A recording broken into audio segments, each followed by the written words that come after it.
We have got this barn full of cows. We ignore our own cows, Michael. We jump the fence. We try to jump the electric fence. It's called barriers to entry.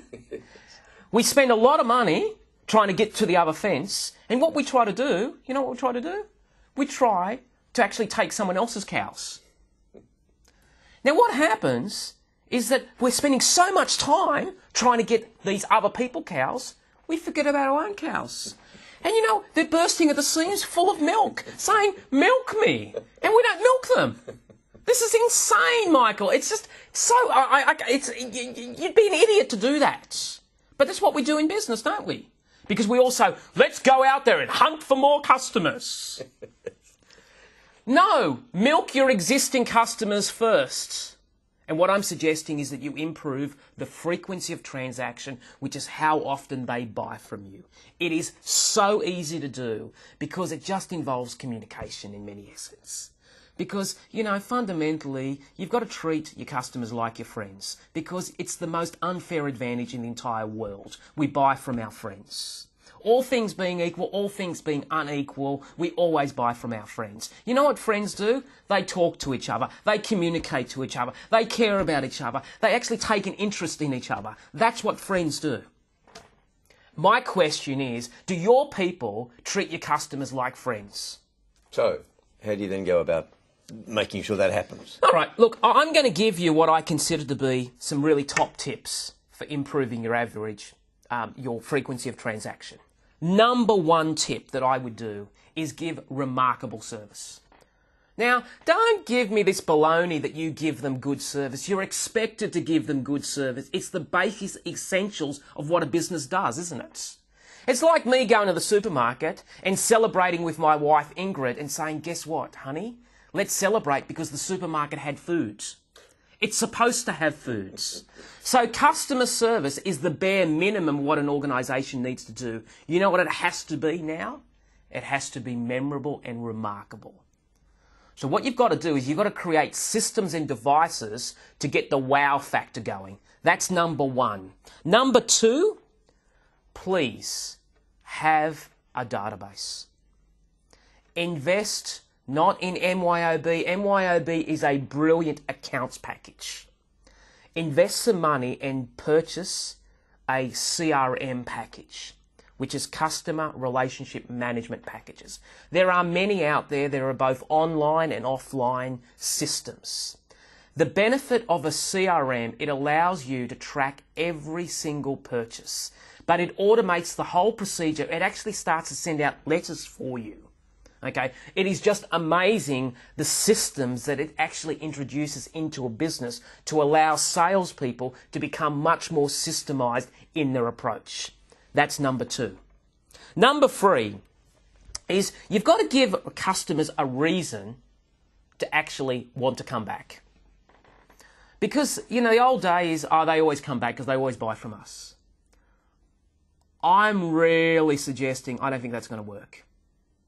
I'm really suggesting that with so many options and so many choices and so much convenience now, you've got to actually give people a reason to come back. So what I'd suggest that you do is you consider looking at loyalty cards, if it's B2C, VIP clubs, and some sort of rebates. Now, I like the one rebate because many of your listeners may not be selling directly to the end consumer. They might be selling to another business. And in my days at Harvey Norman, this was an amazing strategy that many suppliers did. You know what they said? They said, Tony, we'll give you X amount of dollars in rebates, but we'll also give you an additional rebate if you purchase this amount of equipment from us in the next calendar year. Now, what they did is they broke it up into quarters. And every week prior to the quarter ending, they'd ring me up and said, Tony, we just want to tell you that $20,000, you can get that $20,000 if you just purchase another $2 million worth of stock. And I'm a competitive person. I wanted the 20 grand. So what they did is they forced me to buy more because they dangled a carrot in front of me and said, look at this, isn't this wonderful? Don't you want the carrot? And I said, I want the carrots. What do I have to do for the carrots? And they said, buy more. That is an amazing strategy to get your head around. So I'm suggesting that you actually try it, and you know what it does? It retains your customers to buy from you for an entire year because they're locked in. It is a recession-proof strategy to lock your customers in by giving an incentive to actually buy from you. Then it gives you an opportunity to communicate them on a quarterly basis and give them the check in front of them. So when you get the money, write out the check in front of them and say, this is for you. It's called instant gratification. They'll go, wow, how do I get more of that? Because they'll run around the office showing it to the boss. Say, look what a hero I am. It's fantastic. Now, I'll give you another strategy. You must maintain regular contact with your customers. Now, in the world of internet, this shouldn't be hard, should it? You know, we've got the no-cost stamp now, haven't we? Like if you say, oh, well, I can't spend 50 cents on a stamp, I'm not asking you to spend 50 cents on a stamp. It's called internet. I'd be suggesting that you at least need to contact your customers at least 90 days.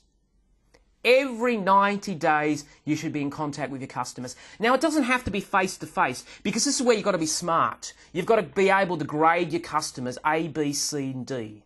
A is awesome, B is basic, C is can't deal with, D is dead.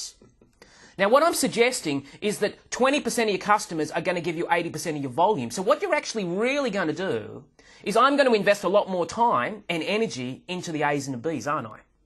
But I still want to keep contact with the C's and D's because I never know. But I can do that in a low-cost way via email. But the other side is where I get my salespeople to go out there and take them out to lunch and play golf with them because they're my best customers. So I'd also suggest that they also introduce call cycles. Don't allow salespeople just to go visit who they want to visit. Because repetition is the mother of skill. And you know what people crave for? Consistency. It's not we're going to get in contact with our customers once. It doesn't work once. It's for life. And what you've got to do is you've got to look at the long-term picture. And last but not least, to really improve your annual frequency of transaction, inform your customers of your entire range. I know it sounds really simple, but I can't tell you, Michael, how many times we've been with our customers to their customers. And you know what they've actually said to us? We didn't know you did that. Because we have this real narrow focus. So what you've actually got to do is you've got to introduce new products and services, but you've actually got to tell them. And this is so important in a recession, because what you're actually trying to do is you're fundamentally trying to make sure that that wonderful cow that is bursting at the seams, that you can actually milk it with all the 6 teats at the same time. That's all you really want to do. So I'm asking the listeners, stop wasting your money trying to rip off someone else's cows.